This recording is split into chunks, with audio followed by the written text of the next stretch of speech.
Student, welcome to my channel Aradhya competition classes. और आज ये अपना सेकंड वीडियो है 6 से 10th क्लास की बुक्स के इम्पोर्टेंट क्वेश्चंस पर। पहला वीडियो अपना आ चुका था जिसमें मैंने 3 टॉपिक आपको क्लियर कर चुके थे। मैं आपको फिर से बता दूं कि जो आपके टॉपिक रीट में है उस टॉपिक पर जो 6 से 10 की किताबों में जो प्रश्नावली है उनमें से जो इम्पोर्टेंट सवाल है वो मैं आपके सामने लेके आती हूँ। उनका सार पाँचों जो क्लासें हैं उनकी मैथ्स की बुक में मैं देखती हूँ कि किस प्रश्नावली में कौन सा टॉपिक है, उस हिसाब से मैं आपके सामने वो क्वेश्चंस लेकर आ रही हूँ। तो अब देखिए आज का जो अपना टॉपिक है वो है गणितीय मूल संक्रियाएं जोड़ बाकी गुणा भाग, अभाज्य एवं संयुक्त संख्याएं और अभाज्य गुणनखंड। ठीक है, अब गणितीय मूल संक्रियाएं हैं जोड़ बाकी गुणा भाग। आप सोचते हैं ये तो सब अपन को आते हैं, है ना, सब जानते हैं, ये तो छोटी सी क्लासों से पढ़ते आ रहे हैं अपन जोड़ बाकी गुणा भाग। तो मैं आपको कोई जोड़ बाकी गुणा भाग नहीं सिखाने वाली हूँ, ठीक है, लेकिन फिर भी कई बार क्वेश्चंस में गलती हो जाती है। कुछ संक्रियाएं एक साथ दे दी जाती हैं, सारी संक्रियाएं एक साथ दे दी जाती हैं और आपको पता नहीं होता है कि पहले कौन सी संक्रिया हम सॉल्व करें, उसकी वजह से अपना वो क्वेश्चन गलत हो जाता है। तो इसके लिए देखिए ये जोड़ बाकी गुणा भाग के लिए आपको एक नियम याद रखना है, बोर्डमास का नियम है, ठीक है, ये आपको याद रखना है बोर्डमास का नियम। इसका मतलब क्या होता है, B4 होता है ब्रैकेट यानी कोष्टक। अब कोष्टक में भी सबसे पहले छोटा वाला कोष्टक, फिर मझला कोष्टक और फिर बड़ा कोष्टक, इसे अपन सॉल्व करेंगे। यानी इस बोर्ड मास को अपन यहाँ से B से स्टार्ट करेंगे। सबसे पहले कौन क्या सोल्व होते हैं, कोष्टक सोल्व होते हैं, ब्रैकेट, और ब्रैकेट में भी सबसे पहले छोटा कोष्टक, फिर मझला कोष्टक और फिर बड़ा कोष्टक। उसके बाद O का मतलब ऑफ से है, ठीक है, और D मतलब डिवीज़न, डिवीज़न मतलब जोड़, सॉरी भाग, है ना, भाग, डिवीज़न मतलब भाग। इसके बाद सबसे पहले कौन सी क्रिया होगी, भाग की क्रिया, फिर M फॉर मल्टीप्लाई यानी इसके बाद होगा गुणा, फिर A फॉर एडिशन मतलब प्लस, और फिर S फॉर सब्ट्रैक्शन मतलब माइनस। तो ये बातें आपको दिमाग में क्लियर करनी है कि सारी संख्याएं यदि एक साथ आ जाती है तो सबसे पहले तो अपन ब्रैकेट सॉल्व करेंगे, उसके बाद भाग, फिर गुणा, फिर जोड़ और फिर बाकी, ये काम हम करेंगे। और इनसे भी पहले एक चीज़ याद रखनी है, अगर उस सवाल में आपको इस प्रकार का कोई संख्या है उसके ऊपर इस प्रकार का चिन्ह दिख जाता है, जैसे कि मान लो 25/5, ठीक है, और उसके ऊपर इस प्रकार की एक रेखा दिख जाती है, तो इस रेखा को बोलते हैं रेखा बंधनी। क्या बोलते हैं, रेखा बंधनी। तो बोर्डमास के नियम से भी पहले रेखा बंधनी को अपन सॉल्व करेंगे। तो ये तो रहा नियम। अब इसके क्वेश्चंस किस प्रकार से आते हैं वो देखते हैं अपन। जैसे कि एक क्वेश्चन है 20/5 प्लस 24/4 + 4, ये एक क्वेश्चन है, ठीक है। अब इसमें रेखा बंधनी की बात आ रही है कि अगर आपको इस रेखा बंधनी के बारे में नहीं पता है तो आप क्या करोगे, सबसे पहले भाग की क्रिया करोगे, है ना, करोगे। तो हम देखिए हम क्या करेंगे, सबसे पहले भाग देंगे, तो 5 का भाग 20 में देंगे, तो 5 चौक 20, 4 प्लस फिर इसका भाग इसमें देंगे, 4 6 24, 6 + 4, ऐसे करोगे ना आप। मैं आपको बता रही हूँ कि आपका क्वेश्चन किस प्रकार से गलत हो जाएगा। आप सोचो उल्टे सीधे सब सामान्य उत्तर आते हैं, तो ऐसा नहीं है। तो आपका आंसर कितना आ जाएगा, 14, जबकि ये गलत है, बिल्कुल गलत है। जबकि होना क्या चाहिए, पहले रेखा बंधनी को सॉल्व करना चाहिए था आपको। तो देखिए 20/5 + 24 भाग, और रेखा बंधनी के नीचे जो भी संख्या रहेगी, चाहे वो गुणा हो, चाहे भाग हो, जोड़ हो, माइनस हो, जो भी हो, आपको ये नहीं देखना है क्या, बस रेखा बंधनी को सोल्व करें, मतलब उसके नीचे की क्रिया को हल करेंगे, है ना। तो अब देखिए 4 और 4 कितने हो गए, 8, ठीक है। अब आगे अपन आगे का काम करेंगे रेखा बंधनी के बाद में, क्योंकि कोष्टक नहीं है तो फिर क्या करेंगे, भाग करेंगे। तो 5 चौक 20 प्लस 8 3 24, 4 और 3 7, तो 7 इसके आंसर आएंगे। इस प्रकार से इन क्वेश्चंस को अपन सॉल्व करते हैं। फिर आगे बात यदि आती है ब्रैकेट्स की, ब्रैकेट्स वाले क्वेश्चंस में क्या करते हैं, तो देखिए जैसे इस प्रकार का क्वेश्चन आता है कोई 500 भाग 4 20 + 25 भाग 5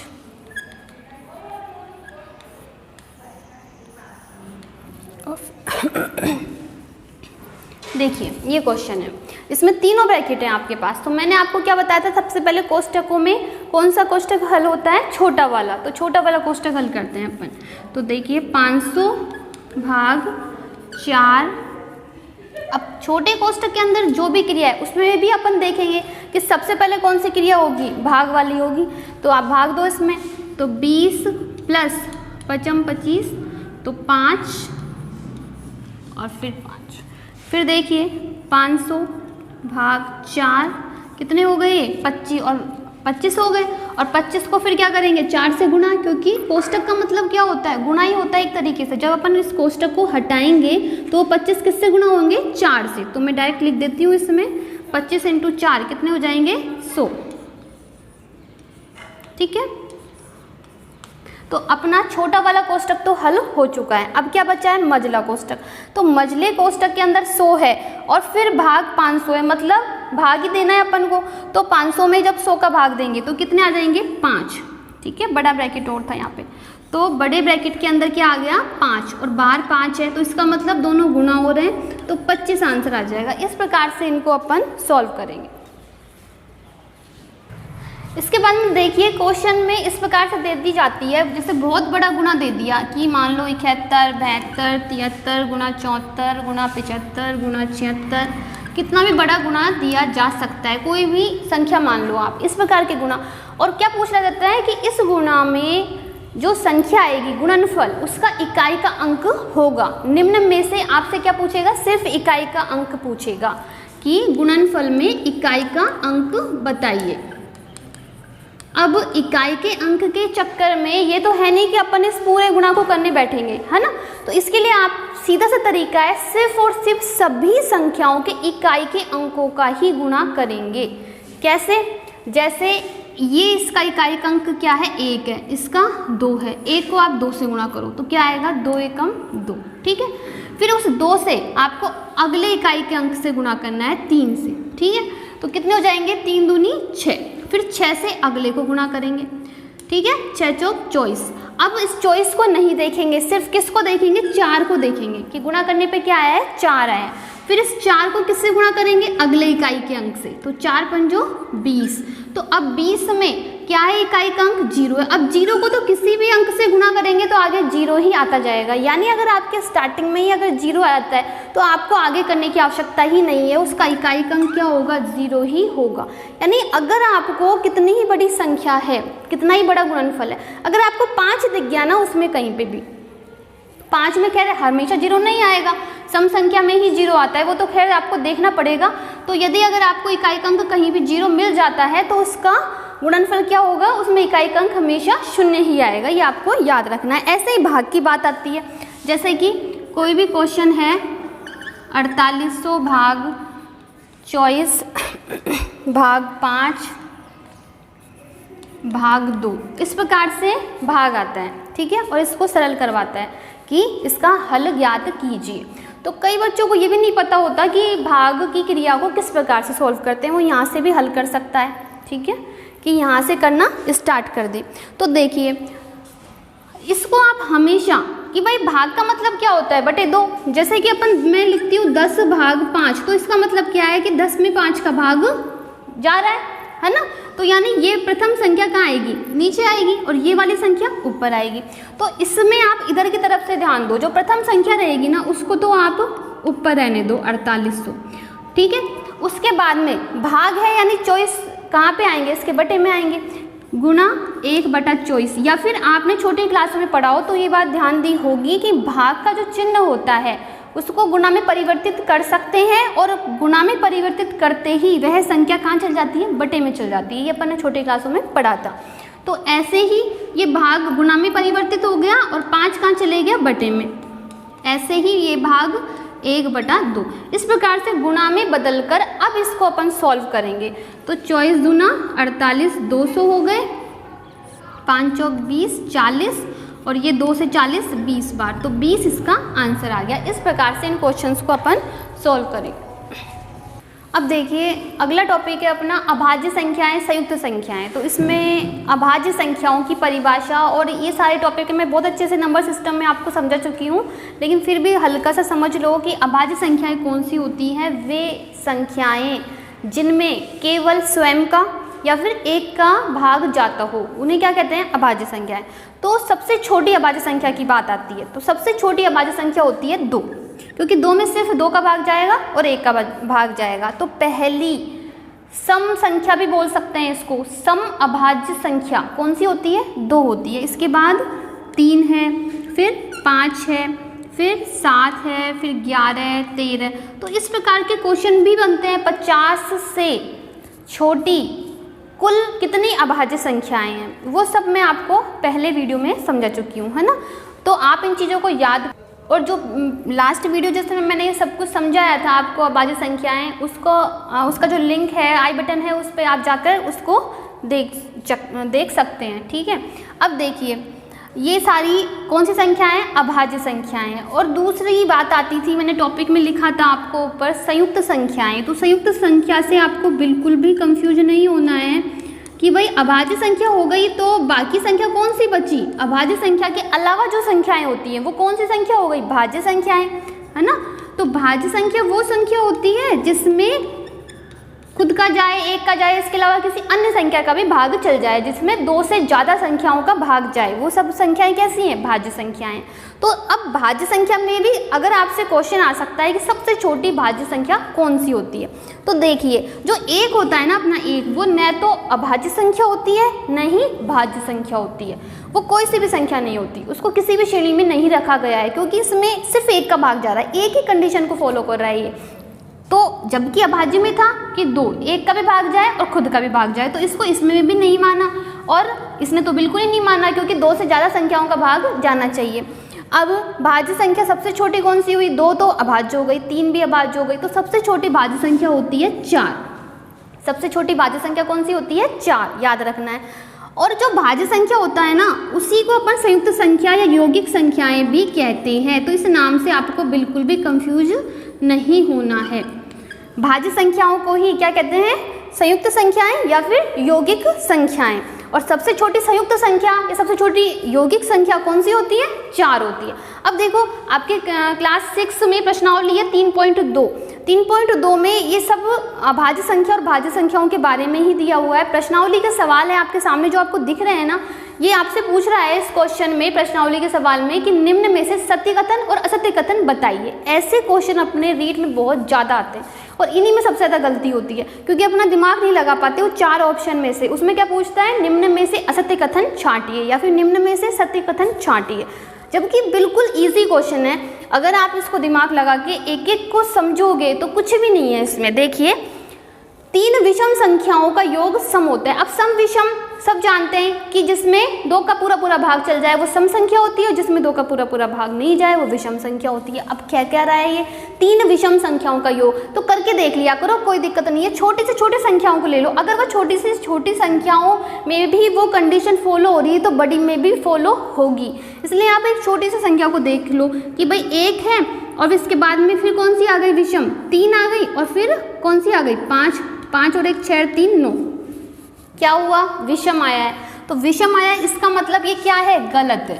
ये कह रहा है सम होता है मतलब गलत है। फिर सेकंड है 3 विषम संख्याओं का गुणनफल विषम होता है। अब इनको गुणा कर देते हैं तीनों को। 5 दिए 15, एकम 15, कितने आए 15। अब बताइए गुणनफल विषम होता है, विषम ही आ रहा है मतलब ये सही है कथन। फिर देखिए थर्ड, यदि किसी सम संख्या को 2 से भाग दिया जाए तो भागफल सदैव विषम होता है। तो देखिए अगर वो सम संख्या है तो उस पर सम संख्या की परिभाषा ही ये है कि 2 से भाग देने पर पूरा भाग चल जाए। तो जब वो सम संख्या है तो 2 का पूरा भाग जाएगा, उसमें तो शेषफल बचेगा ही नहीं, तो सम विषम की तो बात ही छोड़ो। तो इसका मतलब ये कथन कैसा है, गलत है। फिर डी आता है सभी अभाज्य संख्याएं विषम होती है। अब देखो जब इस प्रकार की अभाज्य संख्याओं के क्वेश्चन आए तो दो को तो हमेशा भूला ही मत करो। दो ही एक ऐसी अभाज्य संख्या है जो सम है, यानी दो को दिमाग में रखना है अभाज्य संख्या आते ही। पूछा क्या है, सभी अभाज्य संख्याएं विषम होती, सभी विषम होंगी, लास्ट तक करोड़ों तक ले लो, सारी कैसी होंगी, विषम होगी। लेकिन सिर्फ और सिर्फ एक ही संख्या ऐसी है जो सम है, ठीक है, इसलिए ये कथन कैसा हो गया, गलत। अभाज्य संख्याओं के कोई गुणनखंड नहीं होते।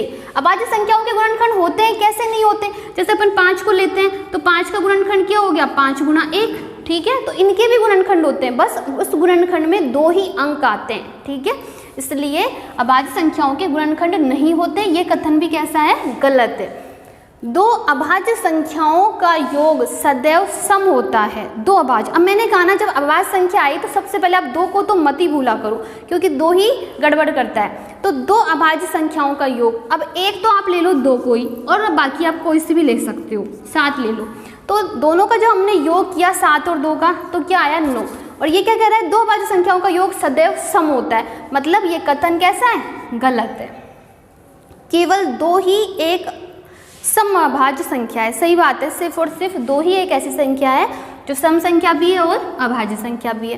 फिर कह रहा है सभी सम संख्याएं भाज्य होती हैं, सभी सम संख्याएं। अब यहाँ भी दो ही गड़बड़ कर रहा है, ये कह रहा है सभी सम संख्याएं कैसी होती हैं, भाज्य।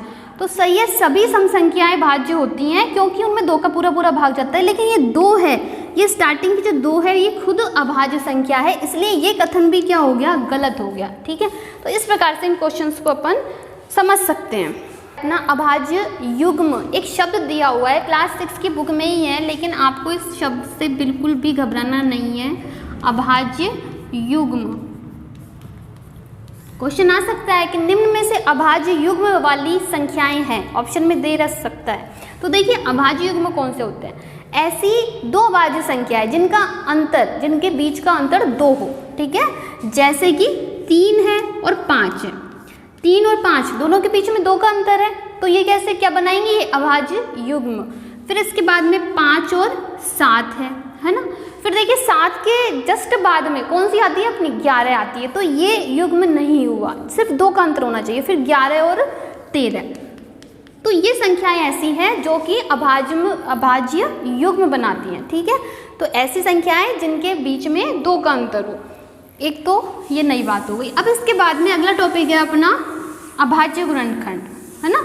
अभाज्य गुणनखंड के लिए भाजकता के नियम आना बहुत ही जरूरी है। भाजकता के नियम आप सबको आते होंगे, है ना, लेकिन कई बार थोड़ी बहुत उसमें गलती हो जाती है, अपन कंफ्यूज जाते हैं, तो हल्का सा एक बार रिवीजन कर ले। वैसे तो टाइम बहुत कम है अपने पास, लेकिन फिर भी मैं बहुत स्पीडली बता रही हूँ आपको, रिवीजन हो जाएगा आपको। कि देखो 2 की भाजकता का नियम सभी को पता है, इकाई का अंक 0, 2, 4, 6, 8, 10 मतलब 0 हो तो वह संख्या कैसी होती है, 2 से पूरी भाजक, मतलब पूरा भाग जाएगा। ये तो हो गई 2 की भाजकता का नियम। फिर 3 की भाजकता का नियम, अंकों के योग में उस संख्या में जितने भी अंक हैं, तो अंकों के योग में यदि 3 का पूरा भाग चला जाता है, तो वह संख्या क्या होगी, 3 से विभाजित होगी, ठीक है। इसके बाद में आती है 4 की भाजकता का नियम। देखिए 4 की भाजकता का नियम है, जैसे अपन ने 2 में देखा था इकाई का अंक, है ना, सिर्फ इकाई का अंक देखते हैं, वैसे अपन 4 में 2 अंक देखेंगे लास्ट के, इकाई और दहाई, कि यदि संख्या के इकाई व दहाई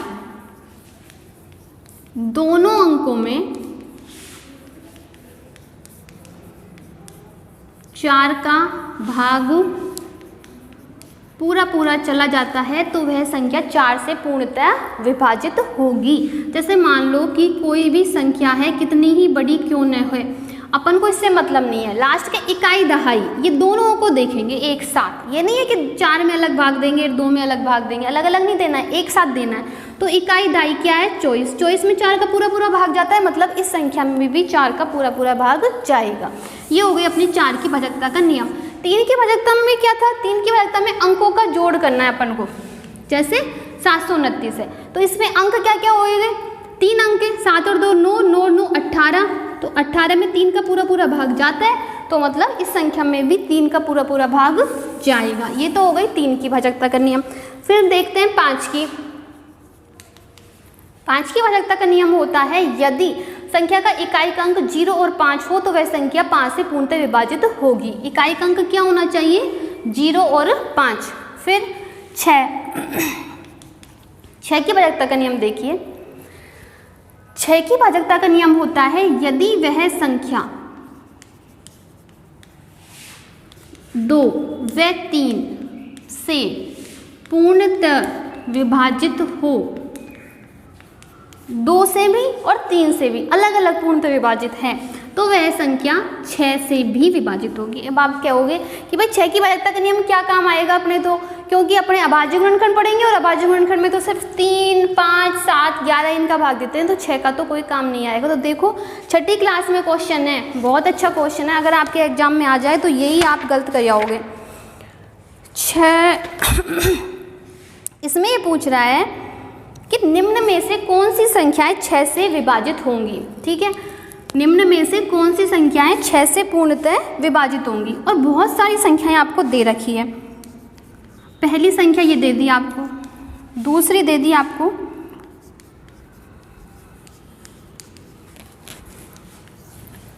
तीसरी है,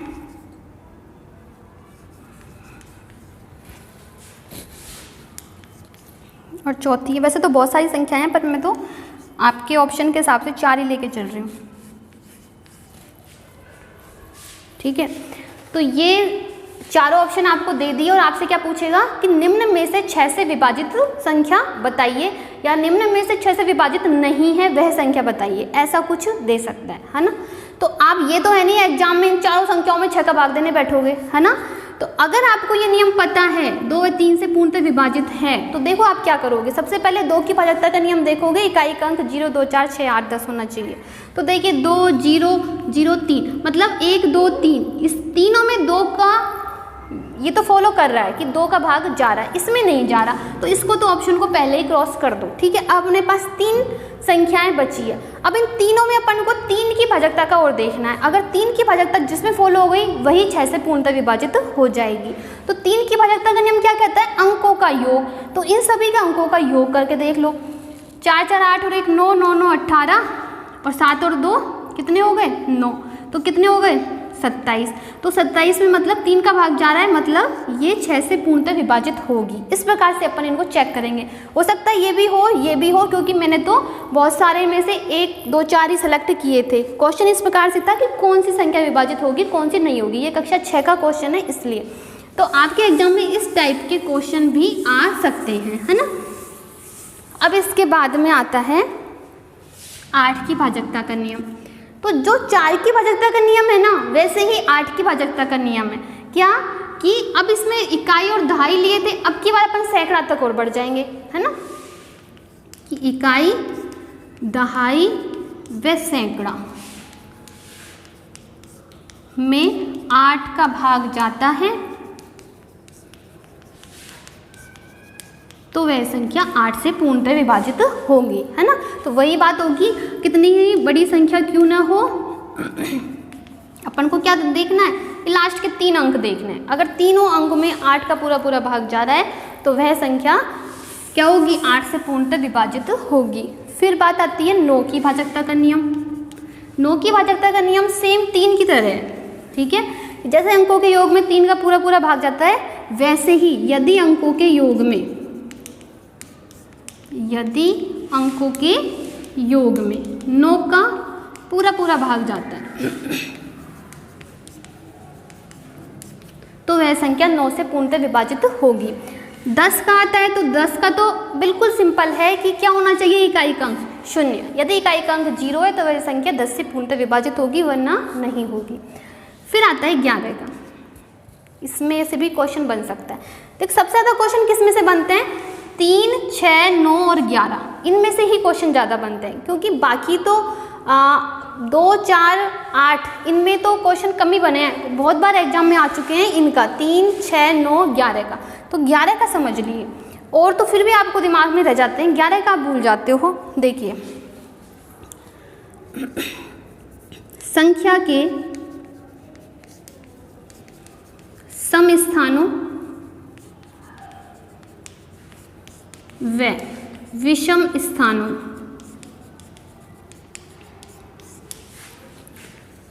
का अंतर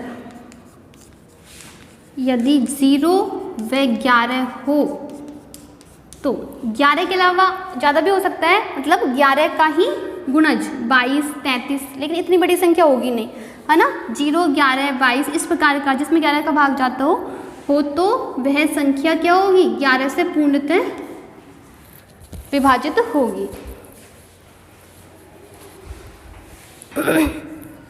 जैसे कि 11 की भाजकता का नियम भी, जैसे मैंने आपको क्वेश्चन बताया था ना, 6 से विभाज्य है क्या निम्न में से संख्याएं, वैसे ही ऑप्शन में दी हो सकती हैं 4 संख्याएं, और आपको उसमें से चूज करना होगा कि 11 से विभाजित संख्या कौन सी है ना। तो मैं आपको समझाती हूँ, जैसे ये एग्जाम्पल है ना।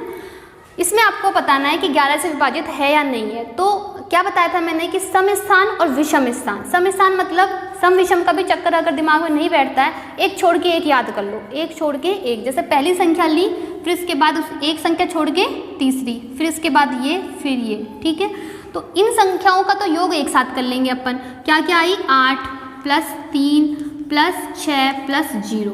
अब बाकी संख्या कौन सी बची, 7, 1, फिर 9 और फिर ये 0। तो 7 + 1 + 9 + 0, इनका योग एक साथ कर लो, ठीक है।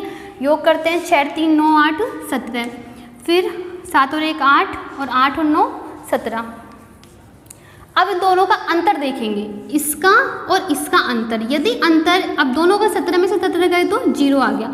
तो या तो 0 हो, या 11 हो, या 22 हो, 33 हो, इस प्रकार का यदि अंतर आता है तो वह संख्या 11 से विभाजित होगी, वरना वह नहीं होगी, ठीक है। तो यदि आपने भाजकता के नियम अच्छे से समझ लिए हैं तो अभाज्य गुणनखंड में आपको कोई दिक्कत नहीं आएगी। तो जैसे अभाज्य गुणनखंड वैसे तो आपको आते होंगे, फिर भी मैं एक एग्जाम्पल से समझा देती हूँ। जैसे 980 का अभाज्य गुणनखंड करना है अपन को, तो देखिए अपन सबसे पहले ये देखेंगे छोटी से छोटी अभाज्य संख्या जिसका इसमें भाग जा रहा हो। 2 से स्टार्ट करते हैं। 2 की भाजकता का नियम होता है कि उसके इकाई के अंक 0, 2, 4, 6, 8 हो। तो इसका इकाई का अंक 0 है, मतलब यह 2 से विभाजित होगा। तो सबसे पहले हम इसमें 2 का ही भाग देंगे। 2 चौक 8, 2 नाम 18, 490। फिर वापस 2 का भाग जा रहा है क्योंकि 0 आया है। फिर 2 का 2, 2 दूनी 4, 2 चौक 8 और 2 पंजो 10। अब इसमें 2 का भाग नहीं जाएगा, है ना, क्योंकि क्या आ गया, विषम संख्या हो गई है। तो अब हम 2 के बाद कौन सी अभाज्य संख्या, 3 का देखते हैं। 3 की भाजकता का नियम क्या होता है, अंकों का योग करके देखो। तो 2 और 4 6 और 5 कितने हो गए, 11। 11 में 3 का भाग नहीं जाता है, तो मतलब इसमें भी नहीं जाएगा। फिर 3 के बाद कौन सी आती है, 5 आती है अभाज्य संख्या। और 5 की भाजकता का नियम होता है इकाई के अंक 0 या 5 हो, मतलब यह 5 से विभाजित है, तो 5 का भाग देते हैं इसमें। 5 चौक 20 और 5 नाम 45। फिर अब 5 का नहीं जाएगा क्योंकि इकाई का अंक 9 आ गया। अब आगे बढ़ेंगे, अब वापस पीछे नहीं जाना है अपन को, ठीक है। अब 2, 3 पे नहीं आना है, अब आगे ही बढ़ते जाना है। 5 का नहीं जा रहा, तो अब कौन सी है, 7 का भाग चल जाएगा। 7 7 49 और 7 एकम 7। तो ये इसके अभाज्य गुणनखंड हो गए, 2 गुणा 2 गुणा 5 गुणा 7 गुणा 7। इस प्रकार से ये अभाज्य गुणनखंड करते हैं अपन। ये लैसे और मैसे इन दोनों में ही बहुत ज़्यादा हेल्प करेंगे अपन। अगर आपको अभाज्य गुणनखंड नहीं आते तो आप लैसे मैसे भी नहीं निकाल सकते हो। तो आज के जो मैंने टॉपिक आपको बताए थे स्टार्टिंग के 3 की संक्रियाएं हो गया अपना कंप्लीट, अभाज्य गुणनखंड हो गए, और अभाज्य और संयुक्त संख्याएं, ये 3 टॉपिक आज अपने कंप्लीट हो चुके हैं, ठीक है। तो अगर आपको ये वीडियो पसंद आया हो तो प्लीज़ लाइक करें, कमेंट करें और शेयर करें, और प्लीज़ कमेंट तो करते रहा करो, जिससे मुझे पता चले कि आगे मैं आपकी ज़्यादा से ज़्यादा मेहनत करूँ इन क्वेश्चंस पे। आपको मेरे वीडियो पसंद आ रहे हैं कि नहीं आ रहे हैं, इसलिए प्लीज़ इसे ज़्यादा से ज़्यादा शेयर करें और कमेंट भी करें। धन्यवाद।